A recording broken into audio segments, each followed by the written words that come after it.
Has your business been affected by COVID-19? The Virgin Islands Small Business Development Center is available to assist entrepreneurs and small businesses in the U.S. Virgin Islands. The SBDC is sustained by the University of the Virgin Islands and the U.S. Small Business Administration and collaborates with local agencies to support the small business community. The SBDC is nationally accredited and provides free consulting, business education training, and technical assistance. Attend workshops with subject matter experts from both the public and private sector. From idea generation to exit strategies, the staff at the SBDC is ready to assist you. Now is the time to contact them, so don't wait. Call or email them to find out how they can help your business grow and succeed.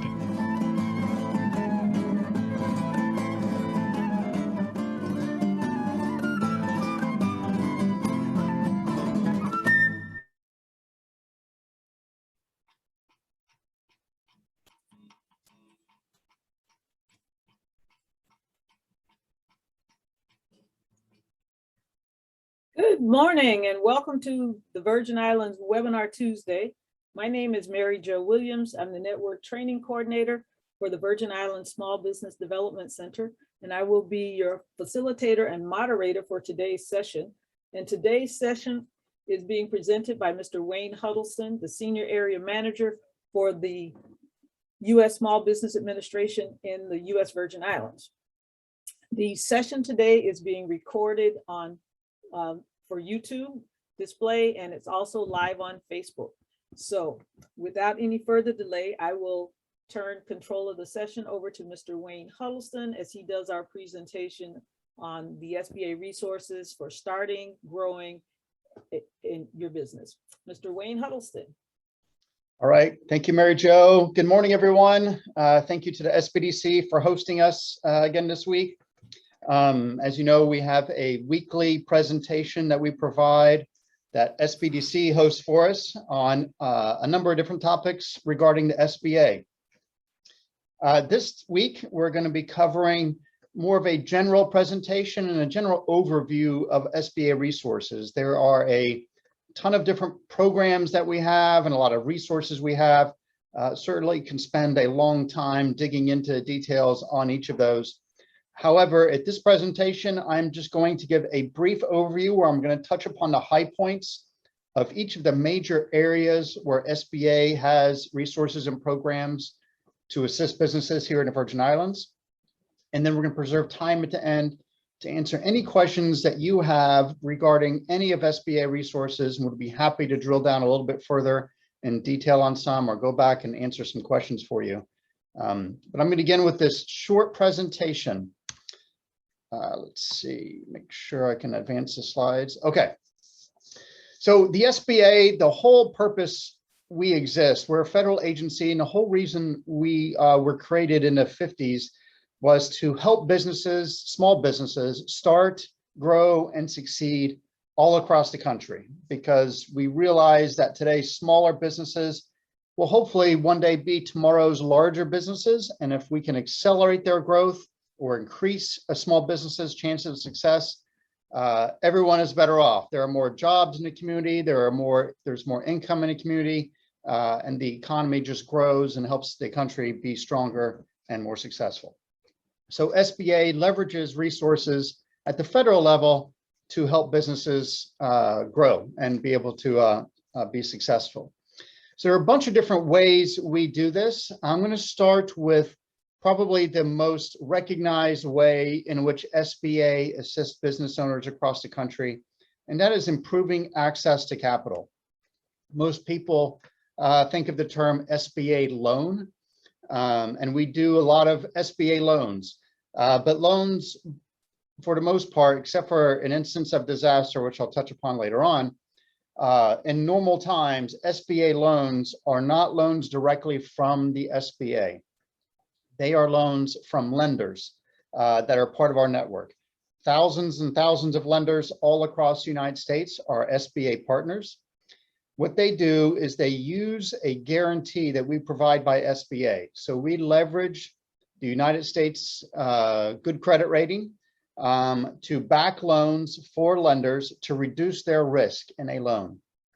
we will guarantee anywhere from 50 up to 90% of a loan. In most cases, sometimes it's 100% if it's an emergency, but in most cases, that guarantee ranges from 50 to 90%.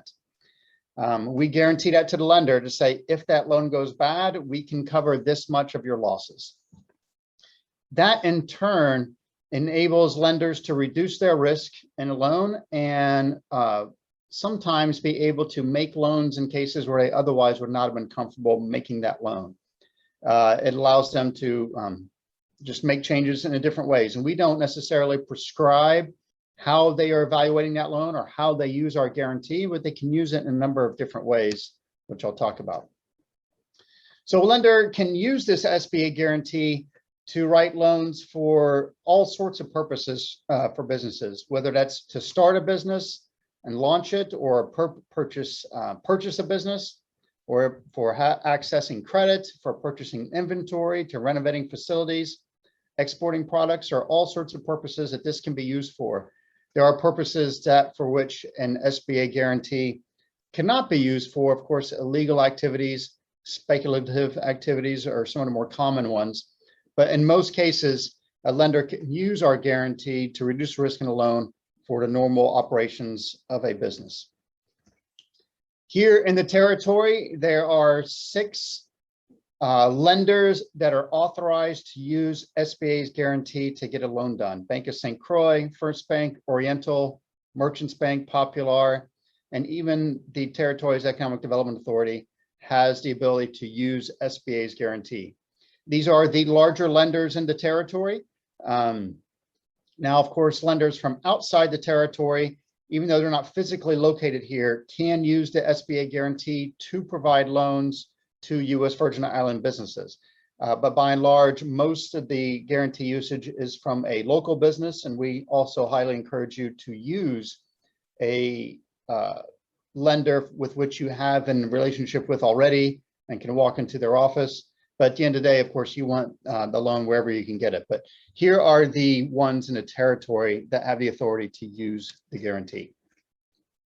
Now, as I mentioned, SBA's guarantee reduces the risk in loans. However, it does not take all the risk out of a loan.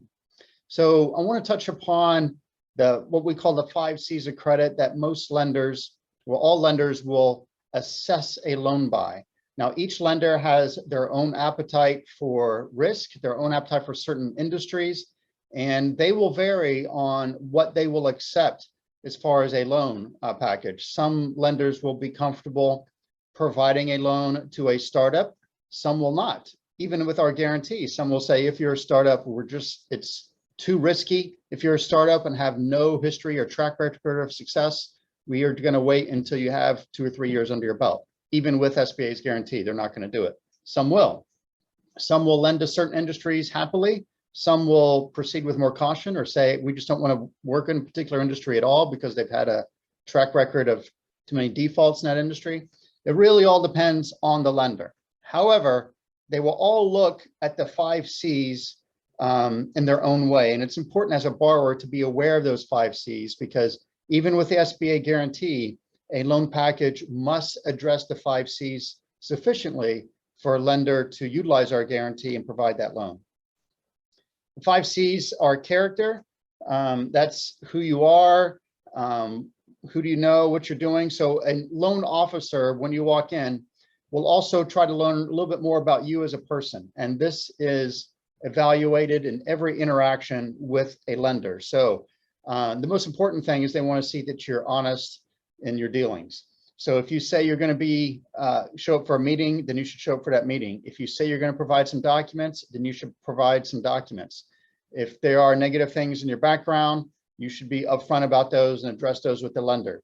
You should always be honest in your dealing with the lender, and that's constantly assessed by lending officers at all institutions.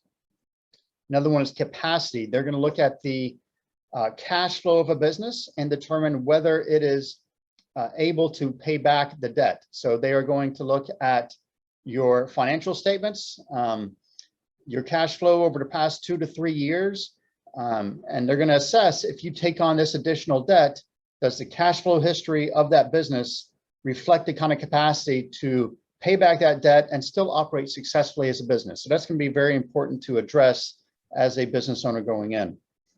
You're also going to look at how much your commitment, in other words, cash, how much are you putting in the deal? Lenders are not comfortable 100% funding a deal without some sort of commitment by the borrower to put in cash. So if you can put in 10, 20% of cash in the deal, that will typically get to a point where a lender can consider that prospect of a deal for your business. You're also going to look at collateral. Lenders will want to secure their loan with some sort of asset. So that can be a building, it can be vehicles, it can be durable equipment. They typically do not want to take inventory as collateral, but they're going to want to have something tangible so that if you just decide to stop paying on that loan and walk away from it, that they can secure that asset and recoup their loss in some way. So they were going to look for some sort of collateral to secure the loan. And then finally are conditions of the marketplace. They're going to want to see your business plan. They're going to see how you intend to grow in the years ahead. They want to make sure you understand your industry and the drivers of your industry to ensure that you know what's going on and you're going to be successful regardless of what's happening. They're also going to look at the conditions outside of your business plan and what you tell them. For instance, if you are a tourist-driven business, right now opening up a tourist-driven business is not going to be very successful because we're suffering right now with COVID-19. There are not the cruise ships coming in that we're used to. So they're going to be looking at other business and conditions in the marketplace. So maybe 3 years ago, a business that did delivery services for restaurants may not have been that enticing, but now with a lot of restaurants not at capacity or some having been closed and some not as open having the business, maybe a delivery business could be more helpful, or something related to healthcare or protective equipment can certainly be something more in demand these days. So they're going to be looking at all those conditions as they consider that, even with the SBA's guarantee. So you're going to make sure you're making a smart choice with a lot of these things. As I mentioned in the 5 C's, you should talk to one of our resource partners, ideally the SBDC or SCORE. They can help you build your business plan, expense sheets, financial statements, and financial projections. And to be clear, they can help you build it. They will not build it for you, but they can help you do that. It is still your business. And the SBDC or SCORE will not write your business plan, nor should you want them to, but they can certainly guide you along the way. They can give you excellent templates. They can review your business plan from a critical, well-educated eye to give you proper feedback on what a lender is going to be looking for before you walk in to talk to a lender.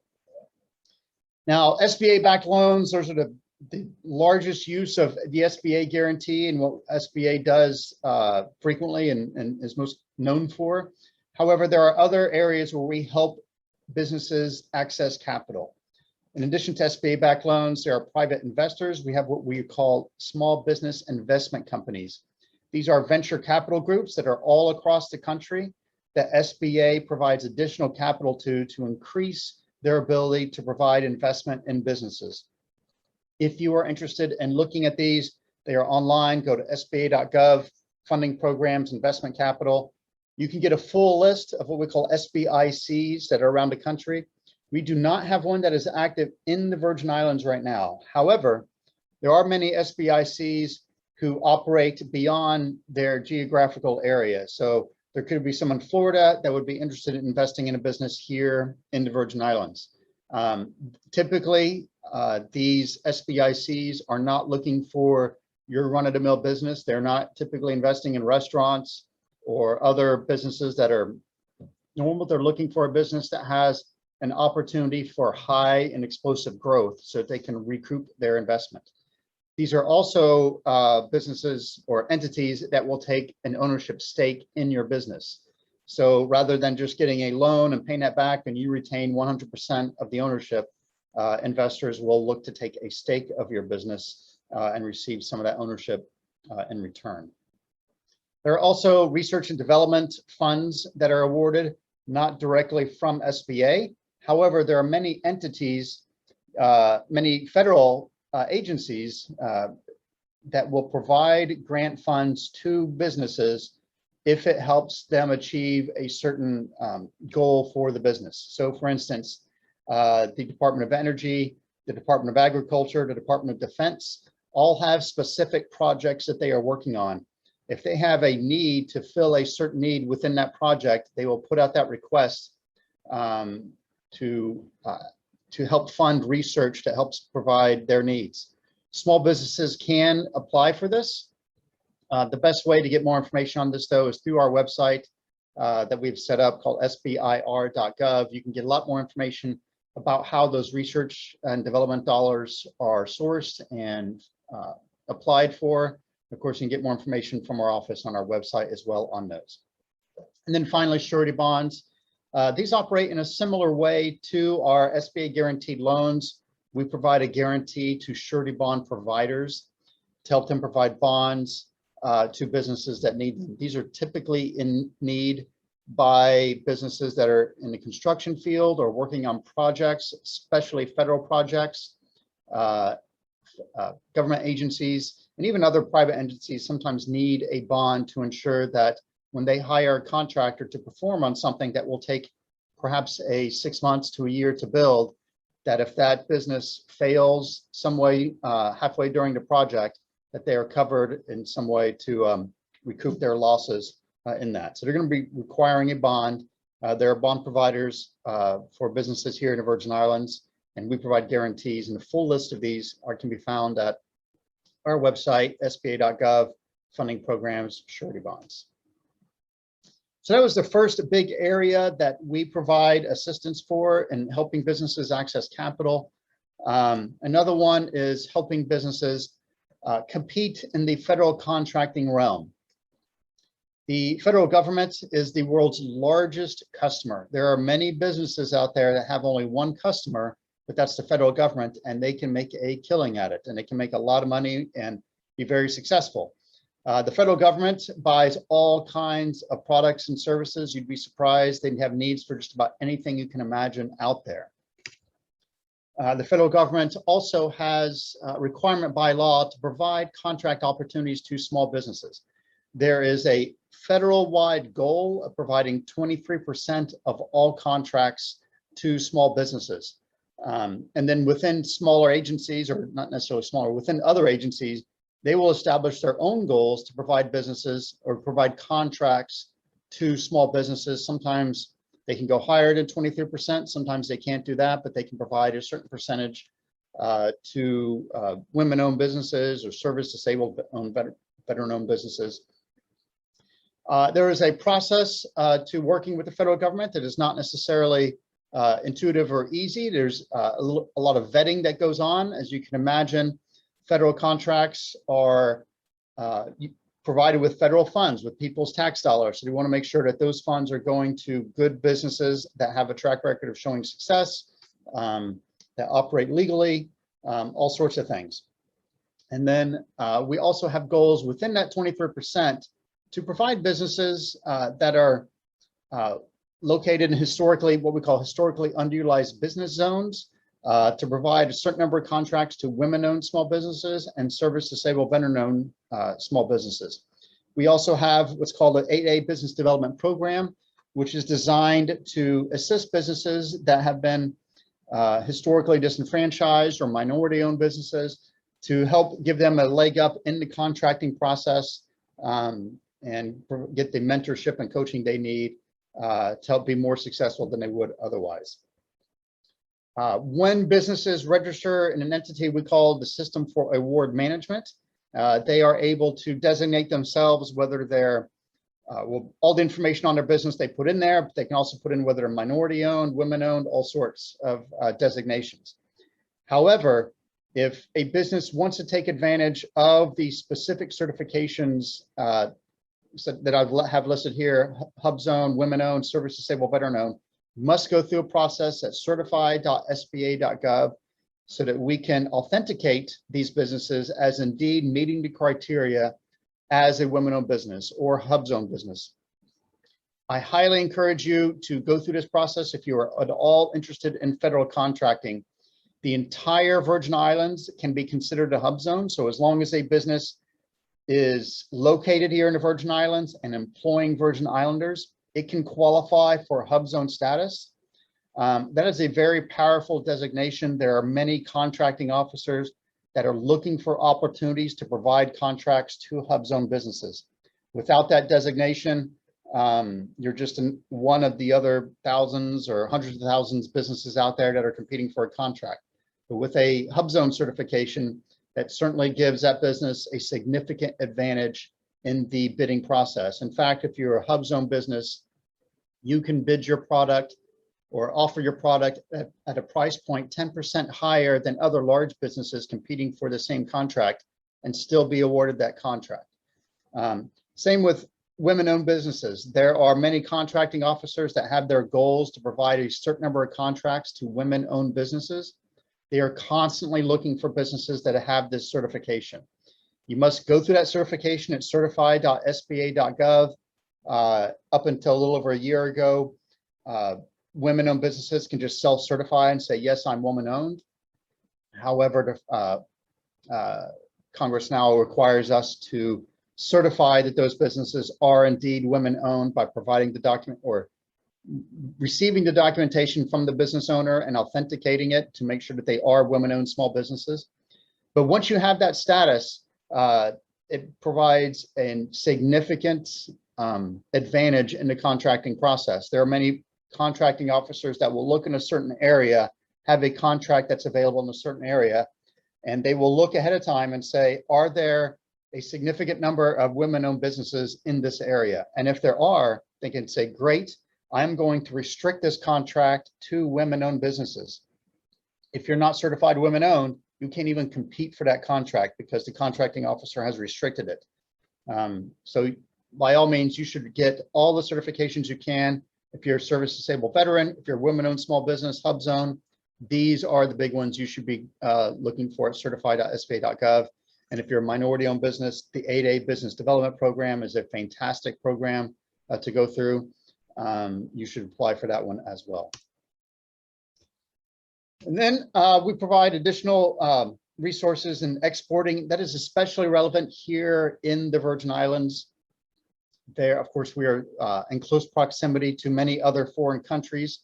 There are a lot of, although the federal government in the United States is a very large market, 96% of consumers live outside of the United States, and 2/3 of the purchasing power in the world is in foreign countries.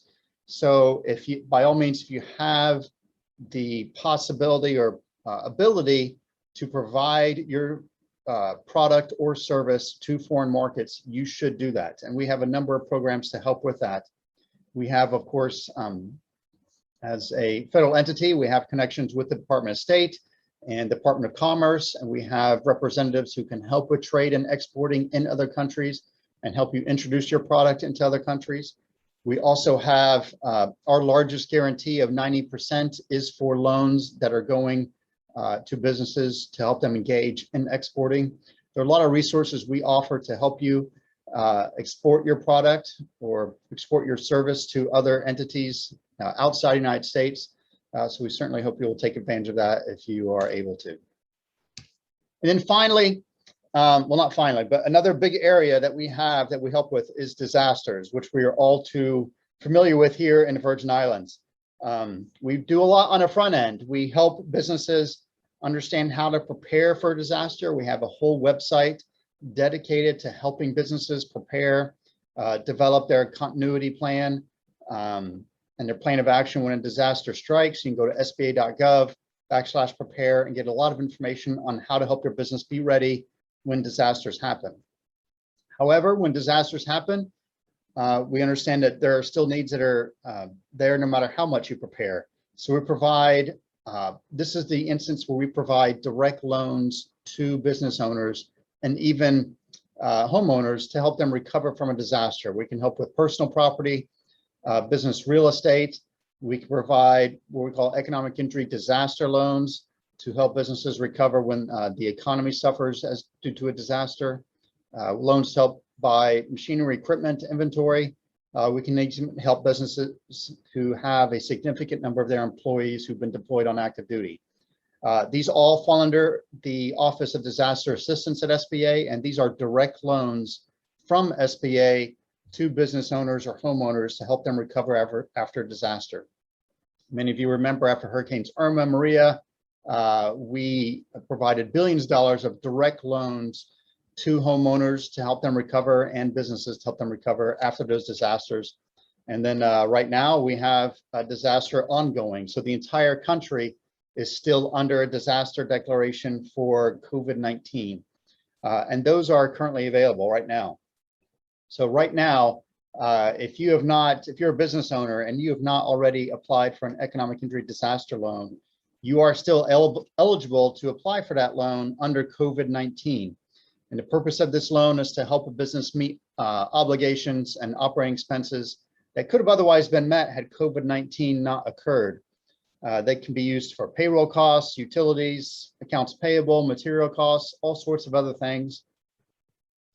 It helps provide helps provide a loan to help bridge that gap of income that otherwise would have been received for a 24-month period. A maximum loan amount is now $2 million. It started at $150,000. It was raised to $500,000. It is now up to a max of $2 million. That is typically a function of that business though. So a small business could not receive approval for a $2 million loan if they'd never had revenues that would justify that amount. SBA will take a look at a 6-month period of your revenues, and that will use that determination to determine how much you qualify for as a small business, but it could be up to $2 million for that business. Interest rates are excellent, 3.75% for businesses and 2.75% for nonprofits. It has a 30-year maturity rate. It does require some collateral if it's for over $25,000. And if it's over $200,000, a personal guarantee is required. It is important to note that these are not forgivable loans, though. These are loans that must be paid back. They will not be forgiven by the federal government. However, the terms are excellent and there are no prepayment penalties or fees. I have been encouraging business owners that if you have had an impact because of COVID-19, but you've been able to make it by on what you have and you don't want to take on the debt, I certainly understand that. However, it could be wise to go ahead and apply. And if you gain approval, secure those funds in a separate account by themselves. I wouldn't commingle them with your operating funds or your checking accounts that you have. Put that in a separate account. And if you need it, it's there for you. If a year goes by, or maybe in 2 years go by, and you decide, I don't really need that loan and I do not wish to carry that debt, you can just provide those funds directly back to SBA. There will be no cost or fee for doing so. The only cost would be the interest that accrued during the time that you held the funds, which for many businesses is well worth the price and that cost. So this loan is still available up to December 31st. So we have a little over 3 months that this loan is still going to be available. You can apply directly at sba.gov. As soon as you hear our website, the very first page is dedicated to COVID-19 resources. You can click on that, click on idle loans, then you'll immediately have a button that says apply here. Applying for an economic injury disaster loan on our site can take as little as 15 minutes. It's a very quick and simplified process to apply. And I have heard that some people are getting slow responses in their approvals for economic injury disaster loans. However, it's my understanding that process is going to be sped up soon. They're adding more staff and changing internal processes to speed that process up even more. I want to provide a short overview of the programs that SBA has been provided just for COVID-19. So since COVID-19 hit, there were several programs that were authorized by Congress for SBA to provide. One of the most popular ones was the Paycheck Protection Program, otherwise known as PPP. That program was authorized through August 8th of 2020. During that time, just here in the Virgin Islands, over 2,000 PPP loans were provided for a value of a little over $126 million just for Virgin Island businesses. Between August 8th and December 31st of 2020, that program was not operable. Congress did not provide funds for that program. And then in December, they reauthorized the program and it started again for 2021 and went all the way out to May 31st of 2021.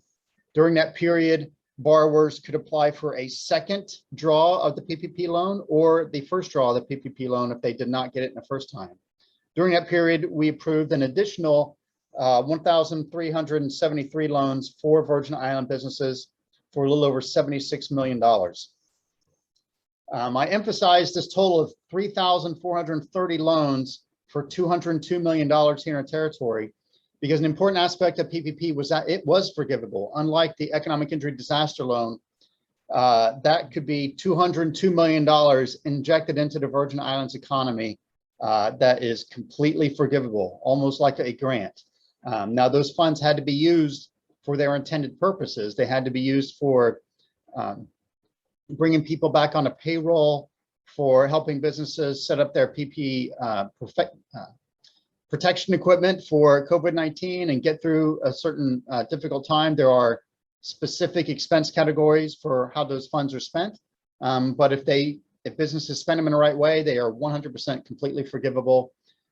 Those were administered by our lenders here in the territory. The 6 lenders that I highlighted early in our presentation provided over 95% of the PPP loans here in the territory. If you received the PPP loan and it's not already forgiven, you should be contacting your lender to initiate that forgiveness process. I know many of them are already well into their forgiveness process. Many of them have already forgiven a majority of their PPP loans. You should be speaking with your lender on that process if you haven't already to get it forgiven. Otherwise, it becomes a loan that you are obligated to pay back to your lender with interest. Additionally, we have, as I mentioned, the Economic Injury Disaster Loan Program is still available up through December. Up to this point, as of September 9th, we've had a little over 1,800 businesses that have taken advantage of the program for a little over $114 million in the territory.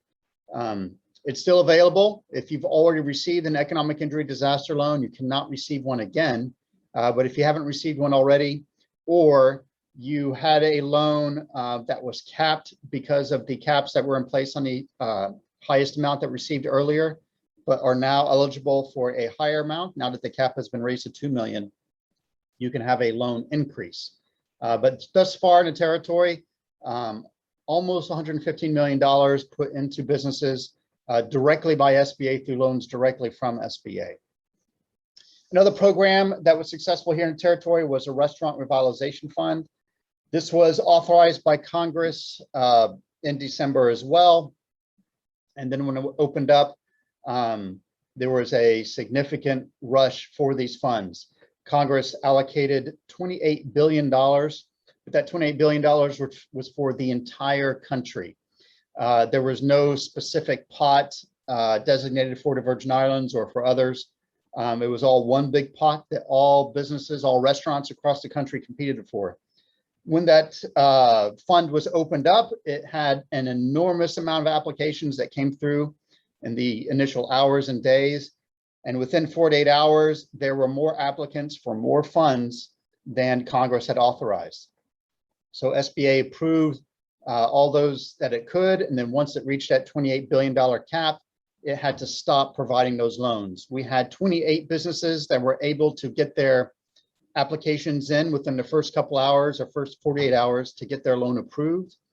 And then there's a lot more that are in a queue. We have been waiting for Congress to reauthorize additional funds so that we can distribute those funds to other restaurants here in the territory.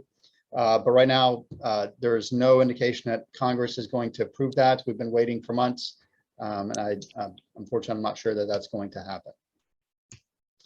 And then finally, I want to emphasize our resource partners. These are the other big programs that we provide here at SBA. We don't provide it directly. We provide funding for these programs and the grant and oversight for these programs. The big ones here in the territory, of course, are the Small Business Development Center, which everyone here should be aware of because they are hosting today's program. You can reach them at the numbers here listed or at their website. Highly encourage you, whether you are starting a business or whether you've already been in business for a while and are seeking growth, you should schedule an appointment with the Small Business Development Center, sit down with one of their business counselors, make sure you understand resources available from them. Sometimes just having an extra set of eyes on your business plan or on your loan package can greatly help your chances for success. There's also SCORE, which is a mentoring organization. SCORE in the Virgin Islands has partnered with Broward County SCORE out of Florida, which has enabled them to provide even more resources to the Virgin Islands than what it could do its own. There are many coaches and mentors affiliated with SCORE in Florida and even here in the Virgin Islands who have a great deal of experience running their own businesses or serving as executives in major industries across the country, who are willing to provide their coaching and expertise and assistance to small businesses. If you'd like to sign up to be matched with a mentor, just go to usbi.score.org, fill out their forms. You can be matched with a mentor and get one-on-one assistance from someone who has significant experience and training on how to help small businesses. They also have a lot of great templates at SCORE.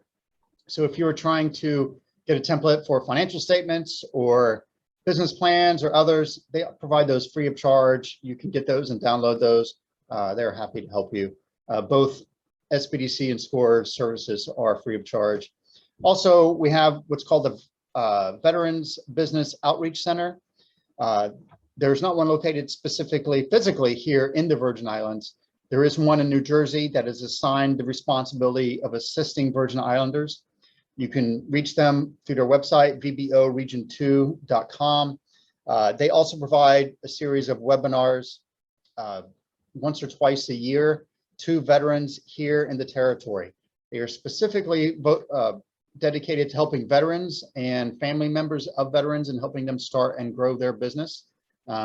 They offer similar resources as SBDC and SCORE, and all three of these entities will frequently partner together to help support. But certainly want to make sure you're aware these are excellent resources here in the Virgin Islands to help you. And then finally, there is our office. I am affiliated with the Puerto Rico office, which is located in San Juan. You can reach that office at the number there, 787, or you can follow it on Twitter. They provide a lot of updates and resources on SBA and our programs and our impact here in the territory. You can also contact me directly. My office number is 787. However, it rings here in my office in St. Croix. You can also call my cell, 340-473-7945.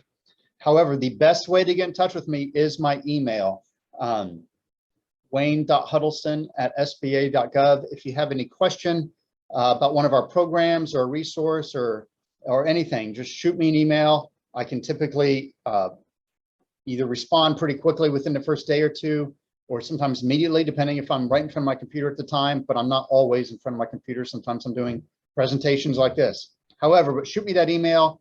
I can route it to someone who can help if I can't help. Just let me know how we can help. But of course, there's also your SBDC if it's more technical support on your business. Okay, so that was a quick about 40-minute presentation on SBA.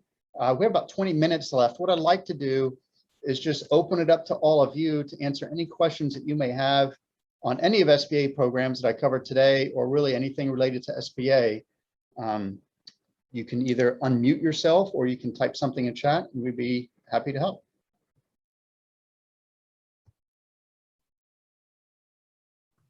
Great. Thank you, Wayne, for that fabulous presentation.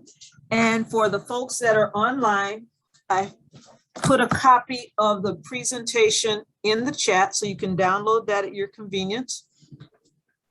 Also, one question that I have is businesses that are in the CDB area, does the SBA provide assistance for those kinds of businesses?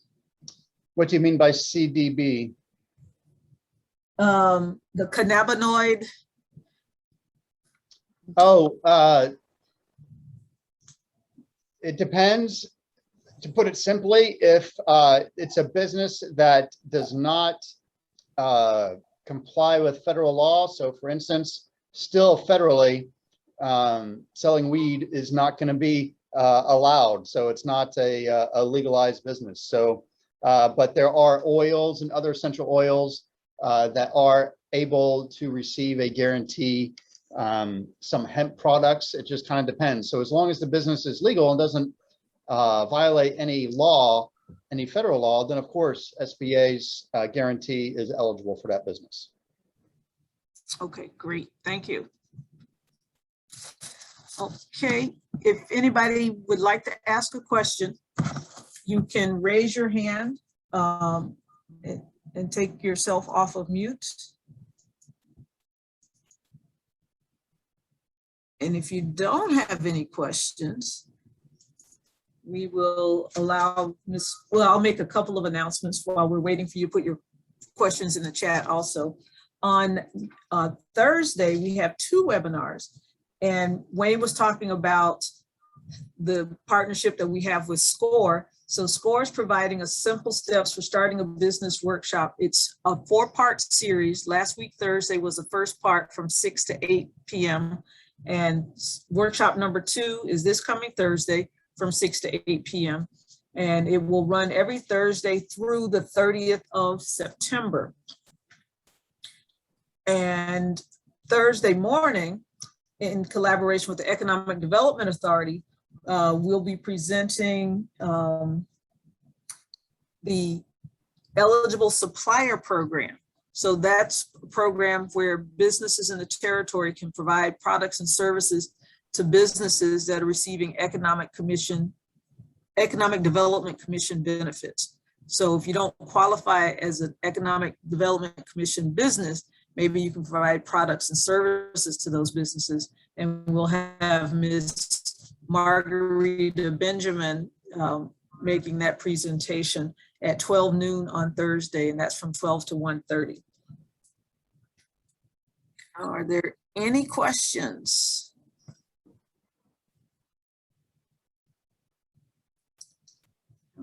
Okay. Wayne, there don't seem to be any questions. Oh, I just want to remind folks that next week, Tuesday, we will not have a webinar Tuesday. The SBDC staff will be attending the America's Small Business Development Center's virtual conference. So we will not be hosting SBA next week. Okay, last call for questions. Raise your hand, put something in the chat. Okay, well, Mr. Wayne Huddleston, thank you on behalf of the SBDC, our staff on St. Thomas and St. Croix. Thank you for your presentation, and we thank you for the support that the SBA has always given to us. Thank you all for attending, and we will see you Thursday with EDA and with SCORE. All right, thank you. Bye.